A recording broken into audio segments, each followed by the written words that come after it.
পরিবেশ দূষণ বাড়লেও মামলার সংখ্যা কম। চট্টগ্রাম পরিবেশ আদালতের দুর্বল চিত্র। আসসালামু আলাইকুম প্রিয় দর্শক, স্বাগত জানাচ্ছি আমাদের আজকের পরিবেশ বিষয়ক প্রতিবেদনে। এককালে নদী আর পাহাড় দিয়ে ঘেরা অপরূপ প্রাকৃতিক সৌন্দর্যের শহর ছিল চট্টগ্রাম।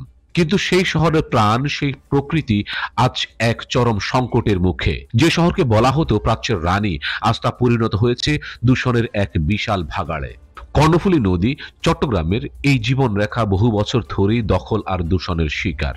গবেষকরা বলছেন এই নদীর পানি আর পলিতে মিলছে ক্ষুদ্র প্লাস্টিক বা মাইক্রোপ্লাস্টিক কণা, যা শুধু পরিবেশের জন্যই নয়, মানুষের স্বাস্থ্যের জন্য ভয়ঙ্কর বিপদ ডেকে আনছে। অন্যদিকে পাহাড়, মাত্র 4 দশকে চট্টগ্রামের 200টিরও বেশি পাহাড়ের মধ্যে প্রায় 120টি বিলীন হয়ে গেছে। শুধু তাই নয়, স্ট্যামফোর্ড ইউনিভার্সিটির গবেষণায় দেখা গেছে বর্তমানে দেশের সবচেয়ে দূষিত জেলাগুলোর মধ্যে চট্টগ্রাম অন্যতম। এখানকার গড় বায়ু মান সূচক AQI আদর্শ মাত্রার চেয়েও অনেক বেশি, প্রায় 165.31 মাইক্রোগ্রাম।